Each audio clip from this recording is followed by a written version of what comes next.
Here we go. The playoffs are nearly upon us. San Francisco 49ers and Seattle Seahawks in the wild card round Saturday. The keys to victory, what the 49ers have to do to beat those Seattle Seahawks. Coming at you right now.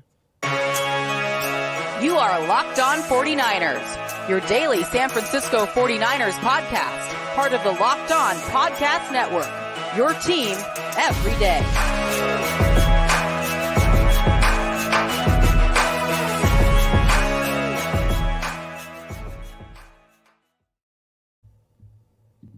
Welcome to Locked On 49ers. Brian Peacock and Eric Crocker with you as always at BD Peacock at Eric_Crocker.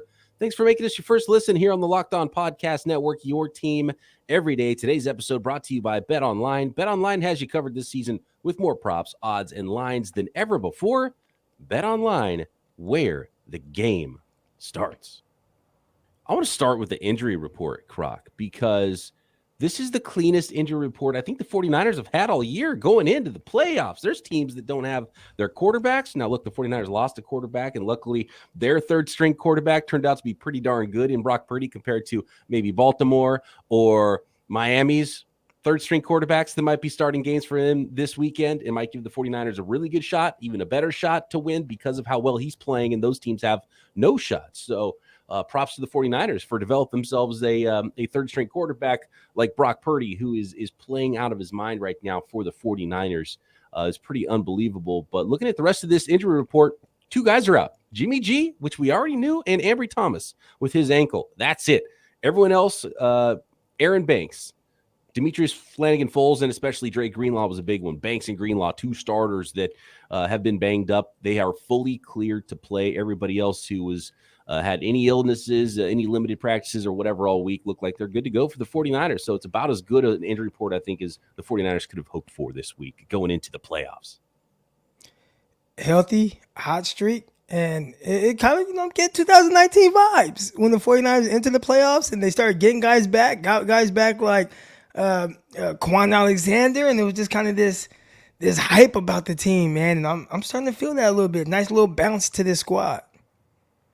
Are you getting overconfident, Croc, in this one? The 49ers with looking at BetOnline, 9.5. It's kind of teeter between 10 and 9.5 point favorites, the biggest favorites of the weekend to start the wild card round Saturday. Is there a little overconfidence happening right now, potentially? I asked that question early on, and I'm like, man, I just remember back, and I just probably 2019, and I was confident with the team, but it was just like, all right, you still get those butterflies, and then going to the Packers game, there's those butterflies. I was actually there at the NFC Championship game, and then even last year, you go in week one, it's Dallas Cowboys. I was there at that game, and it's like, oh, okay, these butterflies, and then you go to Green Bay, it's the cold, and there was never that just feeling of, oh, man, we got this, and that's how I feel right now, and it's like, man, am I overconfident? No, listen, I hear fans all the time, guys, we must remain humble. Like, listen, we have no outcome. We don't have anything to do with the outcome of this game. Like, you can be as cocky or confident as you want. But for me, it's like, am I overlooking the Seahawks too much? Because right now, I just feel like this is just a W for the 49ers. I like what Roger's saying here, and I think that this is where the 49ers are at, I'm sure. Roger says, so ready for Saturday. Respect your opponent and handle business. And I think that's where you're at. This is a business trip, even though the 49ers aren't going anywhere. They're staying home to play this game, but it's got to be all business still, even though you are favored in this one. And I think maybe some confidence from 49ers fans out there. And I'm pretty confident in this football team too, but here's a big one for me. And the first key to victory here, I already brought up Brock Purdy. And I think that's still the biggest key to victory. This is going to be the first time, Croc, that a team and a coach gets to play Brock Purdy for the second time in the NFL. And Pete Carroll's a pretty darn good coach. So I don't know how different it's going to look from whatever that scheme they put together against the 49ers offense last time. But is the kid ready for the playoffs and extra scrutiny, extra spotlight?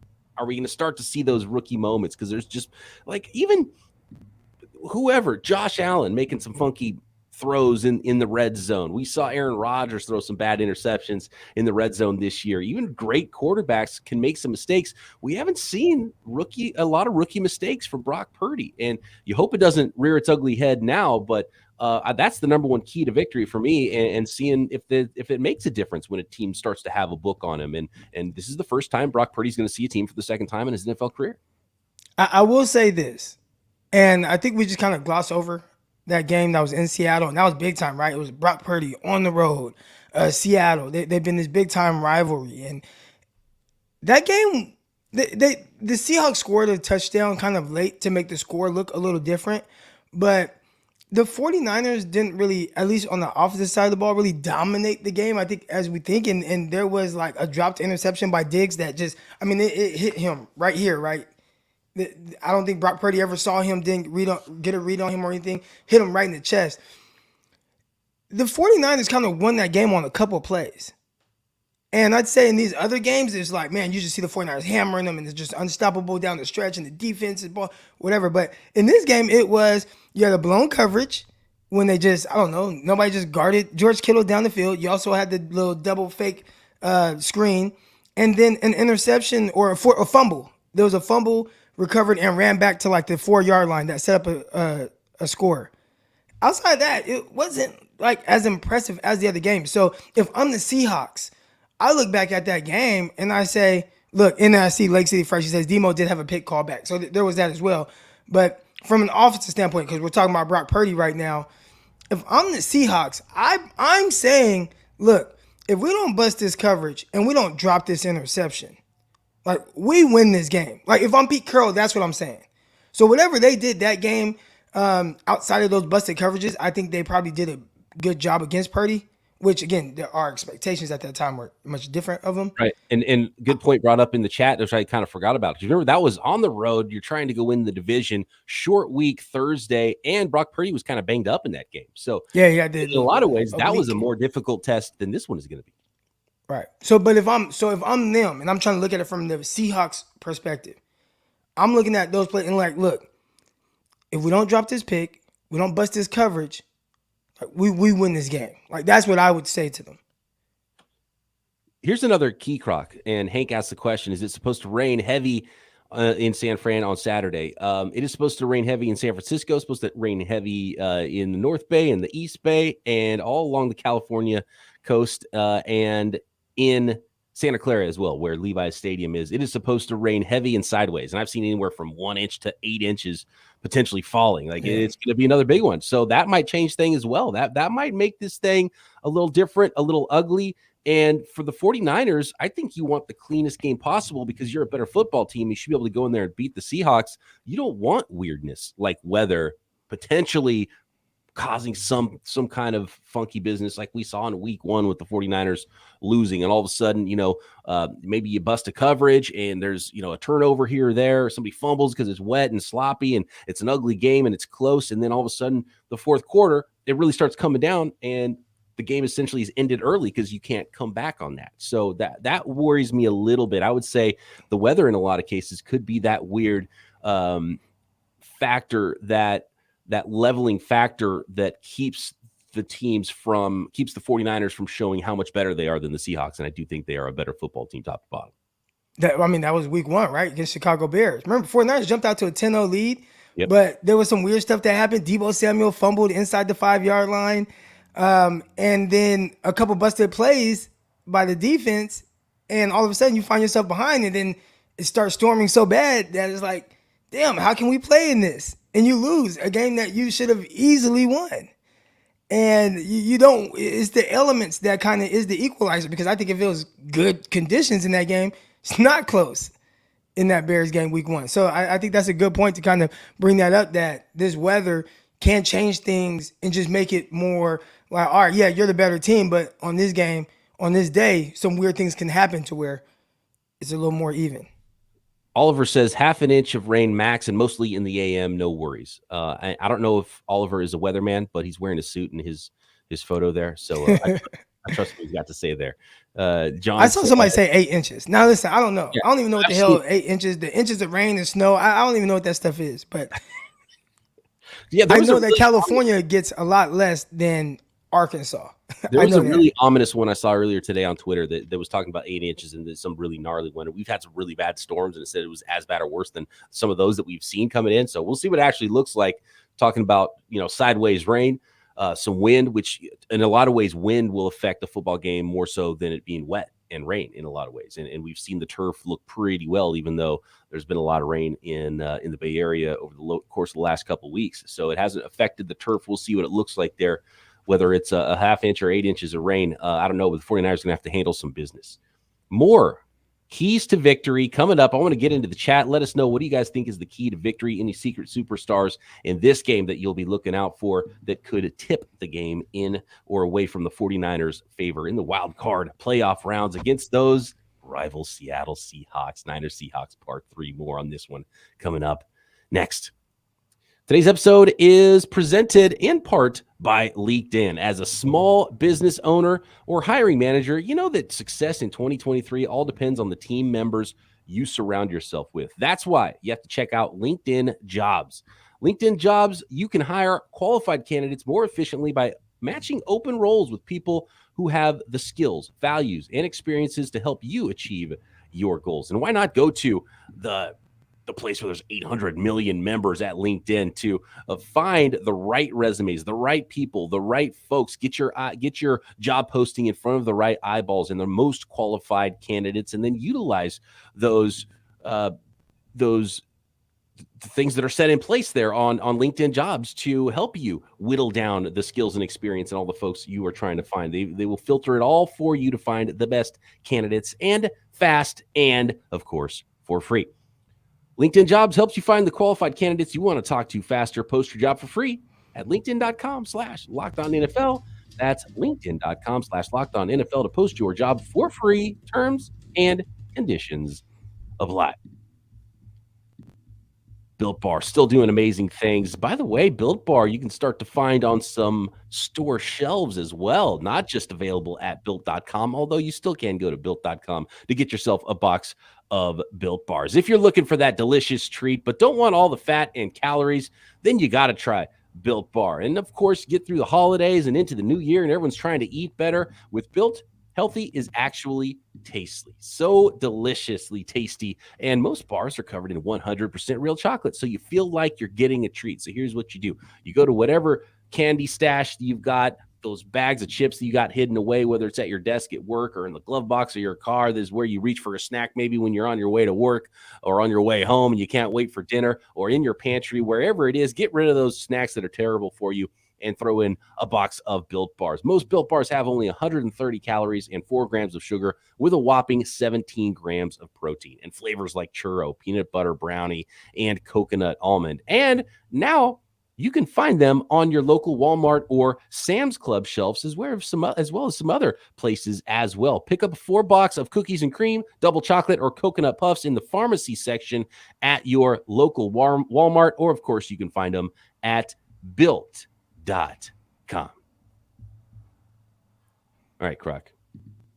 You think, just because the 49ers are really good running the football and the 49ers are a good defensive team, do you think a wet, rainy game could actually help the 49ers versus the Seahawks when you look at how both teams are built, and maybe suppressing any of those fluky deep passing plays? Now, we still saw those in week 1, so maybe that's not it's not really a thing. But I just feel like even with bad weather, I still think it kind of skews things in the 49ers' favor, just because they're a team that can run the ball and play defense. And if it gets sloppy and you have to win a low-scoring game, I think the 49ers can win that kind of game.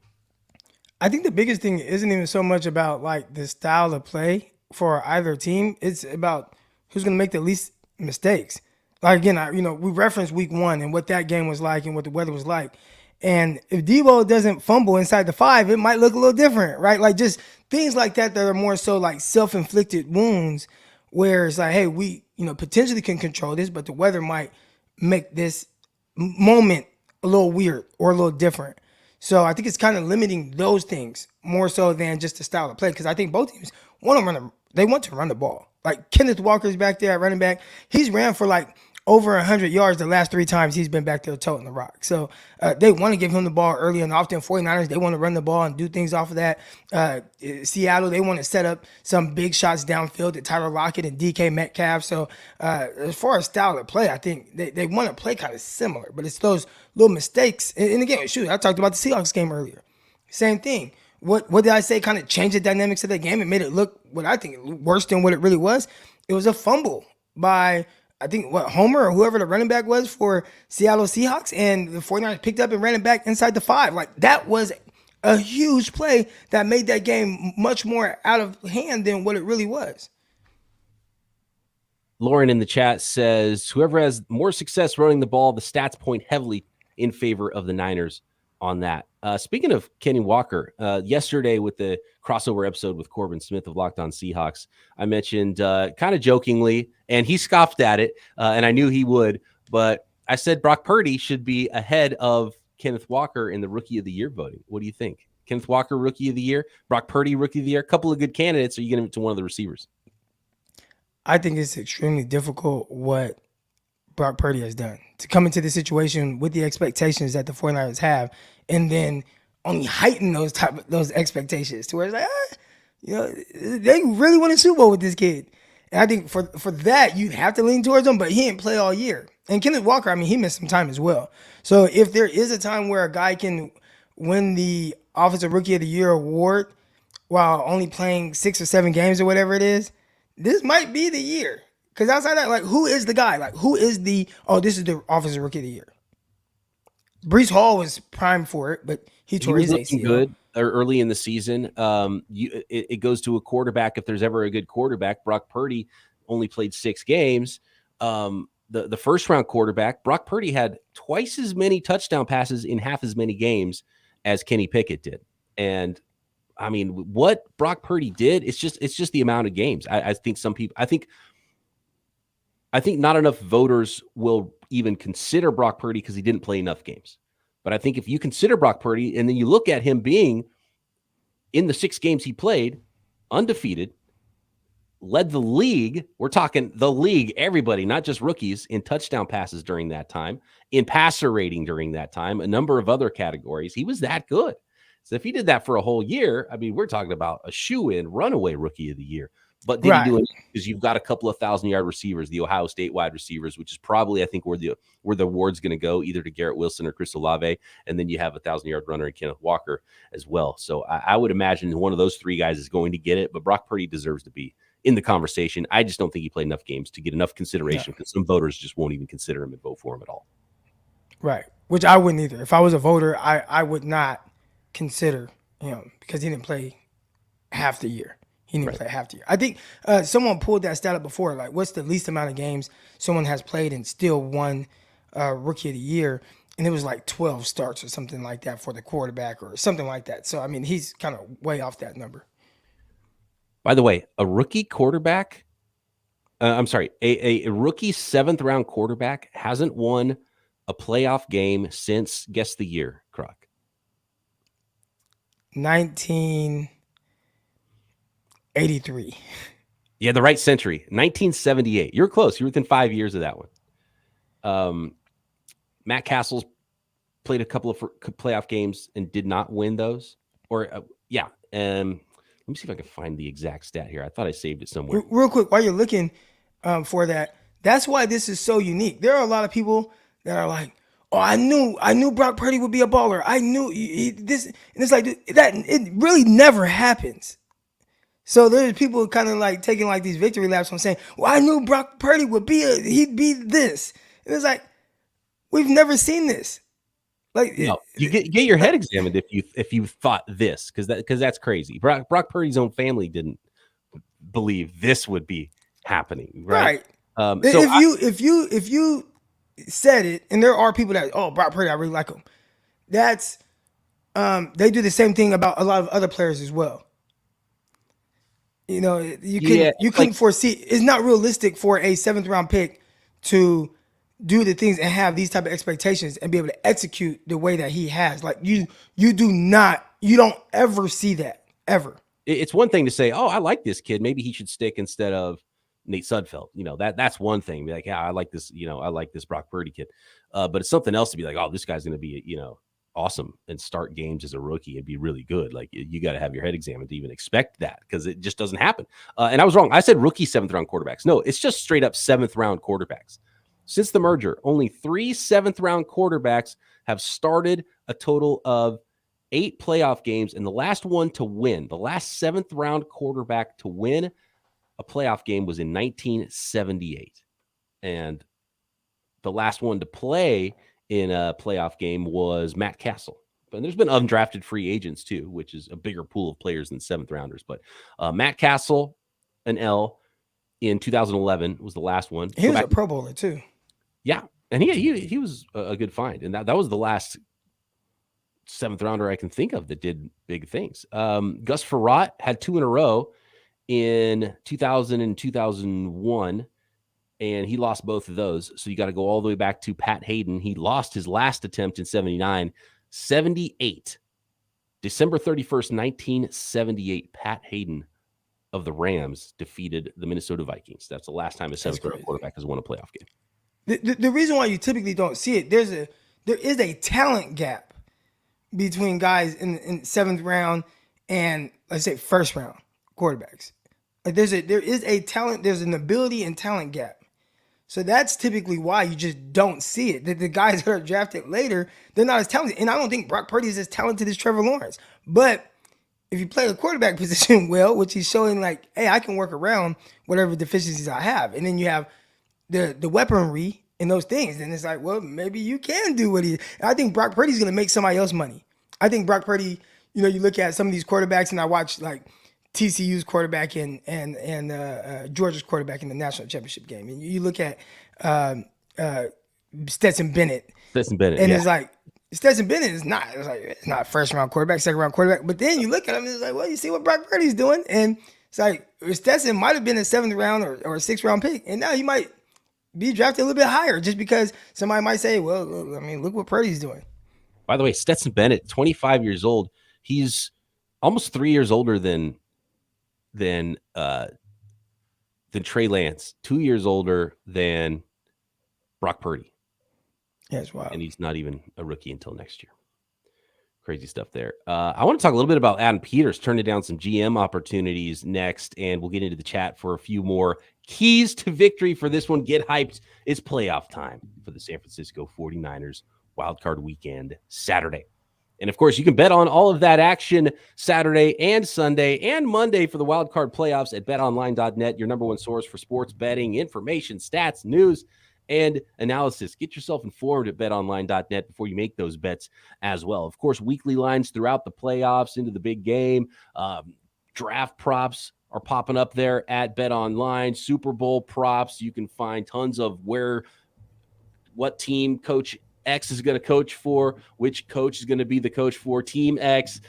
Tons of NFL props, college sports as well, hoops, NBA, of course, esports, you name it, combat sports, you can find it at BetOnline. And if you love sports podcasts, you can find those at BetOnline as well. Always the fastest and easiest way to get your betting information. Head over to the website today or use your mobile device to learn more at BetOnline, where the game starts. Hey, Peacock, real quick, yeah. I want to touch on one thing I saw in the chat, and it says Purdy is actually using Kittle, and that's what kind of makes him great. But I'd say, and we kind of brought this up before, I don't really think so. And I'm looking at the game log right now for Kittle, and we'll say 6 games, right? Because you got 1, 2, 3, 4, 5. Because he came in against Miami and played most of that game. Kittle has only gone over 30 yards twice in the 6 games with Brock Purdy at quarterback. Like 30 yards. So he has used them more in the red zone, and we discussed that. Red zone for sure. But as far as just like, oh man, Kittle's balling, it's like 2 games over 30 yards in the 6 games that Purdy has been at quarterback. Like, it's not any earth-shattering thing for him specifically. Now, I'd say some of the other people like Ayuk and things like that, like it might be a little bit more, I think the yardage and things like that, you might see a difference for him, but nothing too crazy for Kittle outside of a couple games in the middle there.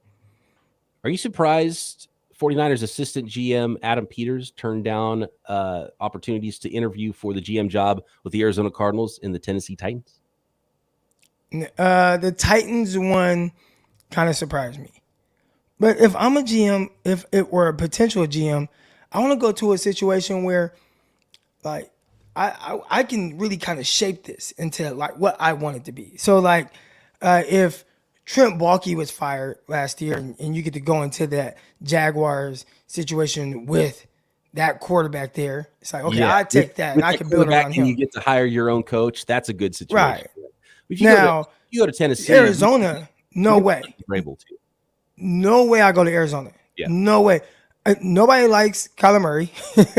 Everybody says the same things about him. It always kind of felt weird to me just watching him. Do you remember when he was going through the draft process and they were asking him questions and it was like he was just kind of sitting there and he looked like, no, it was all weird. He would like look at his dad before he answered a question, and he kind of just didn't want to say anything. And I don't know if it was like it felt. It's like, why are you up there then? Felt like he was a hostage, right? Yeah. So he's always kind of been weird to me, and they talk about his leadership skills or lack thereof. I do not want to be tied to him for however long because they just paid him a ton of money. So I'm definitely not going there and dealing with that and having to play this guy at quarterback. So yeah, with the Titans, do you really want to be, because Adam Peters is a local guy, Cupertino, grew up a 49ers fan. This is a really good job if you're not going to be at the top of the mountain. If you're not going to be the top of the pyramid, be in charge of the entire organization, and you're not going to, then this is a great situation for him. He's well paid for an assistant GM. I'm sure. I don't know what exactly his salary is, but if you're going to go somewhere, it's got to be the right situation. So I can see him waiting. If you're not sure about ownership, if there's a city you don't want to live in, don't go there. Don't even take that job. Don't even take the interview. So I respect the heck out of him for that. And with Tennessee, Vrabel's in charge and just got the last GM fired. So is that a situation you want to go in? You're still not the loudest voice in the room when you go to the Tennessee Titans. And so you already have that here with the 49ers where there's, you're under John Lynch and Kyle Shanahan. So until you get that perfect job, I could see why he would wait. And yeah, I saw in the chat package deal with DeMeco Ryans. I don't know if another job is going to open. Maybe he's going to wait for the next hiring cycle. Maybe he wants to get that ring first before he leaves San Francisco. Maybe he's waiting for John Lynch to do the same thing. I don't know. John Lynch did tell Tim Kawakami today that he's not going anywhere either. So I don't think that's really it. There's a lot of speculation that that's the case too. I just think he's waiting for the perfect job, and he's earned the right to do that, and he likes where he's at. So good on Adam Peters. Maybe he'll stick around in San Francisco for one more season at least. If you have a great working environment and you're getting paid handsomely, it's like, why would I leave this for something that it might be a more unstable situation? Now, again, Tennessee is intriguing. That one is intriguing. You would have an opportunity to get a quarterback, and you have a good defense in place and a good coach. But then again, you have a great coach. I think Vrabel is a high-level coach. That's getting handicapped by a mediocre quarterback. Even though it says GM instead of assistant GM, you still don't have final say if you go to Tennessee. So I think that's probably why that would be a gig that you would turn down, because you still aren't getting really necessarily more than you're getting. It's like an offensive coordinator that doesn't call plays. Yeah. Which LaFleur just got fired, or they mutually parted ways from the New York Jets. Is that somebody that comes back to the 49ers? Yeah. So I'm sure. I'm sure he would have a spot for him here. Maybe he ends up with his brother in Green Bay. I could see, if DeMeco Ryans leaves and tries to pluck somebody from the offensive staff of the 49ers, then maybe, Michael LaFleur comes back and jumps into his old, maybe say Bobby Slowick or somebody goes with DeMeco, then Michael LaFleur can come back in and jump into his old pass game coordinator position with the 49ers. But yeah, it's an interesting one. What jobs are open right now with coaching? Is it Carolina, Arizona? Carolina, Arizona, Denver Broncos, a lot of Colts. Heat. Yeah, Indianapolis Colts. And is there one more? A couple of coordinator jobs open, a couple GM jobs open. That might be the only 4 head coach jobs, though. Here is the thing. Let's say Carolina, right? If you're Carolina and you're DeMeco Ryans, because I think I like Tepper, the owner for Carolina Panthers. He's not afraid to spend money, that's for sure. Well, I'm going to go get Jimmy Garoppolo. Just pay Jimmy. So if I'm DeMeco Ryans, I like Carolina. I go get Jimmy G. I like some of the weapons there. Build a little bit more, but I mean, they have defensive. I mean, they got DBs, they got D line. I think that would be, and it's like Bible Belt. I think it fits in with like the culture of like the South. Yeah, I would. Houston Texans is the other one, which apparently DeMeco cool. already shut that one down too. So yeah, Carolina is where I would go if I'm DeMeco. Gage says more worried about losing Brian Griese. I think Brian Griese is kind of the next hot name that might come out of the 49ers after D'Amico gets a job. I could absolutely see that with the job that was done with the quarterbacks this year with the quarterbacks coach. They might have to throw an extra tag on his name as well at some point in the near future. Yeah, how about this for D'Amico? So you go somewhere, go to like Indy or Carolina, you sign Jimmy, you trade for Trey Lance, and then just in case you draft a 7th-round quarterback and just see if you can pull off the 49ers thing again in a new spot. 49ers. You sign Jimmy and you draft maybe a guy mid-round. But they do also have the kid out of Ole Miss, Matt Corral. No. Oh, Corral. Wait. Yeah, Corral. Yeah. Carolina has Matt Corral. Forgot about so he that. got hurt. He got hurt like in the preseason, but I mean that could be your, like, if I'm gonna have a guy behind Jimmy that has some talent, like Matt Corral is talented. Carolina leaning towards Shane Steichen, maybe. I don't know. We'll find out. It's hard to comment on assistant coaches sometimes. We know a lot about D'Amico Ryans, but some of the other teams is, it's like, this is a good team. They probably got a good coach. I don't know. It's really hard. Who is that Vikings? Like who was he? He was the Vikings head coach right now. Rams offensive coordinator. Right, but it was like, and he came from somewhere else. I feel like there was like 3 in a row Rams offensive coordinators that came under McVay and got jobs. I think he came from. Did he go from Kentucky to the Rams? Kentucky Wildcats to the Rams? And the Rams, I'm not sure. I think so, something like that. All right, keys to victory here. Let's finish it up. Defense needs to be better, according to BSE in the chat. Defense needs to be better in 3rd and medium. Russell says 3rd and long has been our bane my entire life. I don't know. 3rd and long or 3rd and medium? Which one is it? Both. 3rd downs. 3rd downs just hurt, because you think, all right, let's get off the field. Oh, 3rd down. Now they got another 1st down. I think it just feels that way. I don't know if that's really been the case. The 49ers have been worse than anybody else on 3rd downs, but it just feels that way when the team is able to keep those drives alive. Well, I think part of the key to that, right, getting off the field, would be Deontay Lenoir being good. And I asked someone because, he's kind of the hot name to pick on right now. And I get it. I was like, how long are they going to stick with this? But, we talked about the one play. Outside the one play, it was a disastrous play. I thought he did well in that game, right? I can't even think of anything off the top of my head where I'm like, oh my gosh, Lenoir, get him out of here. How did he do against Seattle in that 2nd meeting? Because I think it was mostly out there in the 1st meeting. So in the 2nd meeting, how did Lenoir do? And I don't remember his name being called. I know that DK and Traveris Ward and that whole battle, and that was getting all the love. But outside of that, Lenoir was fairly quiet, which, if you are a quarterback, that's pretty good. That's you want it that way. That's another good one, though. DK Metcalf and Traveris Ward. It's worth the price of admission. I'll be watching that every single snap. And look, be smart, Ward. Don't get kicked out of the game or anything like that. Like, this is the 3rd time, and these guys are already hot with each other. DK's going to come with it. So that's one to watch. Don't have any bonehead penalties or anything like that. Yeah. Mina Kimes, she tweeted me and was like, I'm watching for Lenoir. Lenoir versus Tyler Lockett. Yeah, Lenoir. So that should be a key to victory. Like, if Lenoir can hold his own, and don't give up the explosive play.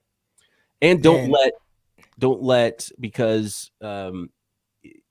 Geno Smith, has some athletic ability, can get out, extend some plays, and he's been pretty good at throwing the ball deep. So don't allow him the time to make those big plays, deep overs or anything like that, where he's got all kinds of time to make a throw. So, it's got to be a big Bosa game. It's got to be a big D-line game to limit the time. So even if there is some coverage weirdness, Geno can't even find the guys. Doesn't have time to do it. Good point by our guy here, Mr. Moore. And he says, Demo had the pick 6. And we talked about it earlier, but it's one of those plays that just kind of goes in and out of your brain because it was called back. But I talked about how quiet he was in that game. You didn't really hear anything. And it's like, well, he did have a pick 6. Everybody drills him. So once people start drilling a certain guy, especially like Demo, it's like, now Eric Crocker has to put his cape on a little bit and just, okay, hold on.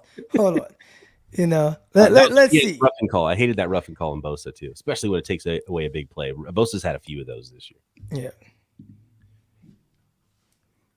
I like this one. Mitchell has fresh legs, has never fumbled in his career. This might be one of those games where you just ride Elijah Mitchell, Christian McCaffrey, little Mason in there as well, maybe in some TDP, put Debo in the backfield. This might be a backfield game for the 49ers in bad weather. And don't fumble.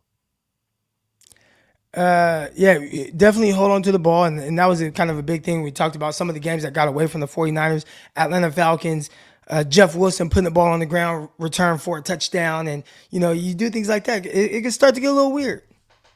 And the 49ers, I believe, are 13-0. I know they were 12-0 and they won the turnover battle in the last game. I think they're 13-0 this year. All of their wins, they were either even or ahead in the turnover margin at the end of the game. So that's obviously a huge one, especially in bad weather. I'm going to disagree with the past master here. He says, we could have taken the punter and made him into a competent quarterback, in my opinion. There's enough talent around whoever plays QB that it will be rare to have to lean solely on him. Keep up the great work, guys. Appreciate the love, past master. But I don't know. I think that's disrespecting what Purdy is doing right now. There's a lot of talent on the team, but we've seen some bad quarterback play and some bad quarterback games, even with all the talent the 49ers have had. Definitely have. I think right now, though, I will say, I think that was kind of a more, he's kind of being a little dramatic there on purpose, exaggerating. That's the word I was looking for. But I do think that the level that this offense is playing at right now with the guys that are on the field does make it easier. Like in your head, if you can pick a quarterback and plug him into the situation, a quarterback that's solid, which now we know Brock Purdy is for sure, right? But you plug in a quarterback that's solid onto how these guys are playing right now, it feels like it would be hard to be bad. Yes, and if you're a quarterback, what more could you ask for? Okay, I've got a running game. I'm being well protected by my offensive line. I've got weapons to get the ball out to, and I've got a great defense that's going to keep giving me the ball back. Even if I make a mistake and make a turnover, I've got a team that can make up for that and give us the ball back. The 49ers, I think I saw something like the 49ers only gave up 23 points on the entire season after turnovers, which is crazy because some of those turnovers are already in field goal range. Yeah, it's crazy. And this is a team that forces turnovers, and they consistently put a team in scoring position, which they did in the last Seahawks meeting, right? Where you return the ball to the 5-yard line. Like, heck yeah, think about being a quarterback in that game. It's like, heck yeah, man, I turn around and just hand the ball to somebody. They score real quick. Demo pick 6. I know it got called back, but like this defense, it helps. So when you start talking about like complimentary football, I think that's been put on full display. The one time it didn't, obviously, was the Las Vegas Raiders game.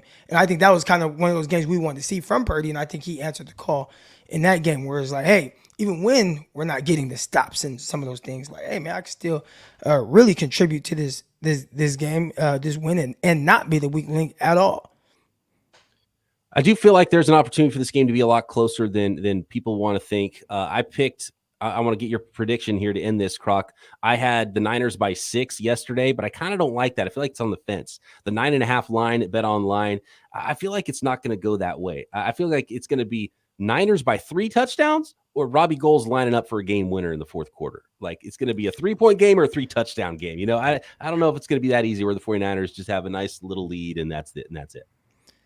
I would say that most playoff games are a little tighter than whatever we witnessed in the regular season. I was extremely confident in this team. I'm still extremely confident right now. Money line, 100% take the 49ers. But it's going to be tighter. It's going to feel tighter, than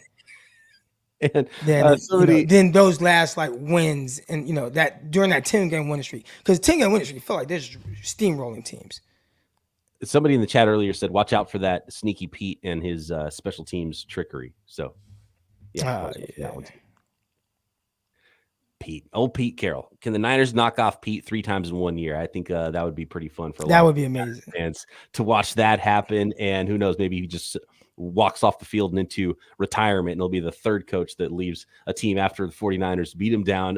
But don't get ahead wait, real quick. How much longer does he coach? He's up there between him and I watch him. When I look at him, he's starting to feel a little old. Nick Saban. Yeah. Nick 70. Saban. Well, he's 71 years old, but when you look at him, he looks youthful, even though he's not like smiling or anything ever. But he does not look old. Like maybe he takes care of himself. Les Miles. I watched this thing like a couple years ago. It was Les Miles on like Netflix or whatever it was on, ESPN or whatever. And he looked hella old. He's younger than Nick Saban. And it was like, I'm like, wow, this guy is old. And Pete Carroll is starting to kind of teeter that line where he's been kind of this youthful old man, And I was like, man, you're kind of, how old is he? You got to be in his 70s, right? Yeah, I think 70, 71, something like that. Him and Bill Belichick are really close in age.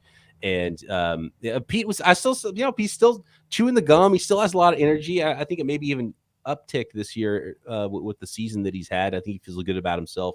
Corbin yesterday said he expects him to coach 2 to 3 more years. And so he doesn't expect a slam dunk that they're going to go develop a quarterback or anything like that. He thinks that they're going to build around Geno maybe and try to win while they've got this window here, and then he'll walk away. But when you're that old, just go hang out with your wife for once. Like, bro, you're hella old. You've been there must coaching. be a reason why he has coached this long. So I don't think that's you know where he started, right? Like University Pacific, Stockton, UOP, baby, yeah. UOP, Stockton, California. Let's go. Yeah. You know, he went to UOP, I believe. Played DB, right? Played DB there. I think he played DB there. Then started coaching at him, Hugh Jackson, John Gruden. Yep. Yeah, there's a Stockton, lot you know, that real 209ers.